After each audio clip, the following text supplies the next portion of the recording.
Are you shopping around for a new node to create or buy? Well, this video might be the right one for you because first of all, I think in the Avalanche network, we're following the same hype and trend of the DeFi project, which ended up in collapsing most of the projects on the Avalanche network. And I will share with you the best lessons we have learned from the DeFi and how can we apply it on the nodes projects on the Avalanche network to protect our investment as much as we can. Now, to be ahead of the game, let me explain what the nodes are to begin with. A node is different than DeFi. A node, once you put your investment and create that node, your investment has gone. All you have to do is wait for your rewards to come, to claim, and then sell it. DeFi is different because you stake it. Once you want to unstake and sell it, you do that at any point, at any time you feel like. While with nodes, you have to just wait for rewards to come. So there's nothing for you to sell except rewards. So why am I worried about the nodes? Because, like I said, it's following the DeFi trend. So let me explain to you what happened with DeFi. How did it start and where did it go and why did it collapse in the end? So to begin with, Daniel Seste created one of the very few projects on Wonderland, on Avalanche Network. He looked at Olympus DAO, he loved the code, he copied the code, created Wonderland, created an economy around Wonderland. This economy was enabling him to give crazier APYs than Olympus DAO. And also, because he was doxxed, he was able to get more traction because people knew who he was and knew how he looks like, and they can talk to him, and everything was doing very well. Also, what helped Wonderland was one of his projects got hacked, and he refunded every single one. Now, that gave investors comfort zone. You know what? He's giving me crazy APYs. I know who he is. And guess what? He refunded me once it got hacked. What else do I need? So that gave a lot of traction to Wonderland. I mean, crazy attraction. But some of other people that looked at the success of Wonderland, they're like, you know what? He just copied the code and created a website, and that's about it. I can do the same. Well, obviously, it was not as easy as said, because once they did that, they did not know how to run the mechanics. Some of them had the vision of where their project is going. What's the end? Is it a metaverse? Is it play to earn, launchpads, whatever it was?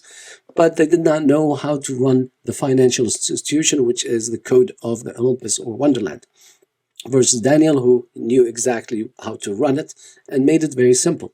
So they started popping like left and right? So what they did was, you know what? He's offering 48,000%. I can offer 2 billion%. And once people saw that, they're like, what? 2 billion%? You know what? I have some profits in Wonderland. Let me take some and invest it in Project A. And they started investing, and it was true. They were making 3, 4, 5x faster than Wonderland. And they're like, you know what? This is not bad.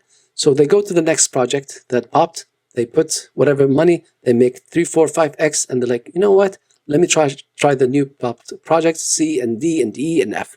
So all these projects, they had everything almost the same in principle. They copied the code of Wonderland or Olympus DAO, and they were trying to build the economy, but it was not their main focus. All they were trying to do is get as much liquidity as possible. But the more time passes, the more APYs we would see on new projects. So we reached to a point, was it called quadrillion or whatever it was, quadrabillion or something? I mean, so many numbers that we couldn't count. And once these pop with higher APYs, these guys on the previous project that had less APY, their main focus was not on their end project or whatever they want to build, because if they don't keep up with the APY, they will lose some liquidity, just like Wonderland. So Wonderland at one point was at $10,000. It went down all the way to $4,000 because people were testing these projects that were doing way much X's than Wonderland. So if they went to A, which offering 5x of Wonderland, then there's Project B offering 10x of Wonderland's offering. So they will go from A to B, and some people from Wonderland will come to B. And now you have Project C that is offering 20x, makes A and B. Investors from there go to Project C, and people from investors from Wonderland take and flow some funds from there to Project C, and then D and E, F. So at that point, A, B, C, D, E, F, G, whatever, they're like, you know what? Let's get some liquidity. I'll increase my percentage from 20% every 5 days to 100%. So project B is like, you know what, I'll increase it to 120%. C is like, you know what, 200%. It went all the way up to 320%. So they created a war among them. And obviously the first one that got the hit was Wonderland, because lots of liquidity was floating from Wonderland to these small projects. And these guys did not know what they were running. They didn't have the idea or the vision or the mechanics of what's going to happen next, because what they were doing is they're draining their treasury so fast that they didn't realize until everything collapsed. And that brings us to this, nodes. Are they going to play the same game? Because we're seeing now, Red Light Node is offering 1%, so a new project is offering 4%, another project is going to offer 10%. Is Red Light Node is going to say, hey, you know what, I'm going to increase my APY so I can keep up? It's going to lose. If you are in a project that's offering you more percentage so they can survive the game, that's not a good sign. So what are the best lessons we can learn from all the DeFi projects? Let's start with LiveDAO. LiveDAO, when they started, it was a weak team, weak leader. So when things started to shake up a little bit, in the beginning, before the collapse, the team left the founder and said, adios, sorry, we're gone. So the LiveDAO founder came to the community and was like, sorry guys, my team left me, I can't run this by myself, adios as well. So you don't want to invest in a weak team or a weak leader. Also, what made Wonderland so popular is because he was doxxed. So people knew who he was, they saw his face. That gives a lot of comfort zone. Olympus DAO, one of the things that helped it is it had one of the best audits out there. So I'm looking for an audit, docs team, as much as we can, like at least one or two. And then you need a strong leadership, strong team. Also, PapaDAO, they had a small team. They promised in the beginning they will hire more because that was not enough, but they never did that, and they were not able. They were all stuck into one thing. All of these DeFi projects, they were stuck with their end project that could bring value and sustain the percentages. They were stuck with, how can I keep whatever in the treasury right now? And the only way to keep it is by increasing APY. Otherwise, the flow of the funds from A to B is going to happen anyways. And that's why they all fell into their own trap. So PapaDAO had a small team that was not enough. So anything under 3 or 4 in a team is not preferable. Also, I need the team members to have some kind of experience in whatever they're building. So if they're building a metaverse, I want one of the team members at least to have built something in the past, and they have experience of how to build metaverse. If they're building an NFT thing, I'm sure I want someone in the team has previous executions on the NFT space. And that goes on launchpads and other stuff. So that's what I want. I want team, strong leadership, people with experience. I want someone in that team that was involved in a DeFi project or any financial institution. So you know how to run the whole economics.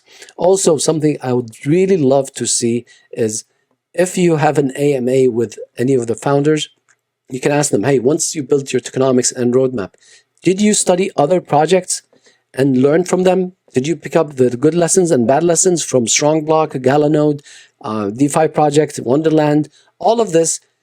If you have considered the good lessons and the bad lessons and you built it onto your tokenomics, that means you know where you're going. That just makes sense. Now, for example, I'm in Red Light Node, and I think they have built good tokenomics in theory. So what do we mean by theory? That means I built this tokenomics and equation based on many variables, and I think I came up with the right equation.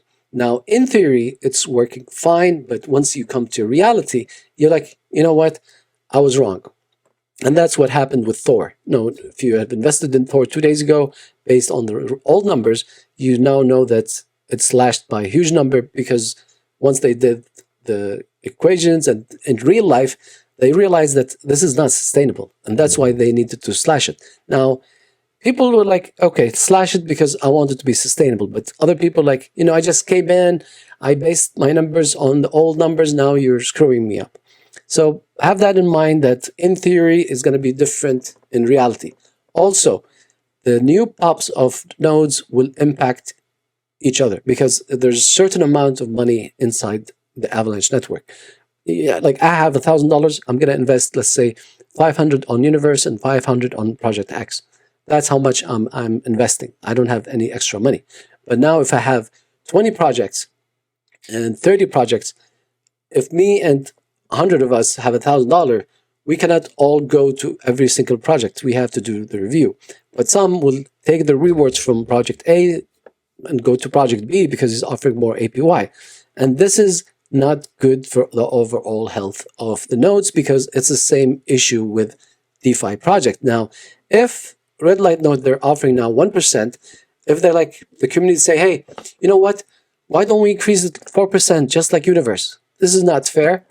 And you're like, okay, if you're going to listen to the community and do things that, it's not, sustainable, then that's when you screw yourself up from the inside. So that's my concerns about the nodes. There will be a war and people and communities will start, hey, you know what? I'm going to take the rewards. Instead of compounding in your project, I'm going to do another project that gives me better ROI unless you raise your APY or percentages. So this game is dangerous. And please, if you are part of any community, I'm not telling you which project is the best. I'm telling you the war is coming. And I'm telling you the project that will keep on building their end product and make sure it comes out to life so it can sustain the percentages that they're giving you, then this is probably the project that's going to last. If their focus is going to divert from building that end product and go back to the APY and how to survive and how to bring more liquidity, it's not going to be sustainable. So if you're on any project, please make sure that you educate your community, because that's what I'm trying to do. I'm in strong block node and I'm on the red light node. If anyone's going to start to suggest things that can impact my red light node or strong node by saying, hey, let's increase the APY or percentages, I'm going to try to fight that because I've been there, I've seen it, and that's how we get ruined from the inside. Also, a quick note here. One of the things that I am really disliking about node creators, I've seen now a project that, for example, was created by a college kid. With all due respect, he could be the smartest and most genius guy in the world, but I'm not looking for that. I'm looking for people that have built something and they have been wrecked and they know what they're building, not in theory, in reality. So there's a huge difference when we build things in theory, and then when we test it, we just find the flaws in them, and we try to fix them as we go. But in general, I'm looking for something that's sustainable, and that's why even with strong block, I know the decay program is coming and slashing is coming, but I know this is not it's not going to fade in a month or two. It's very strong.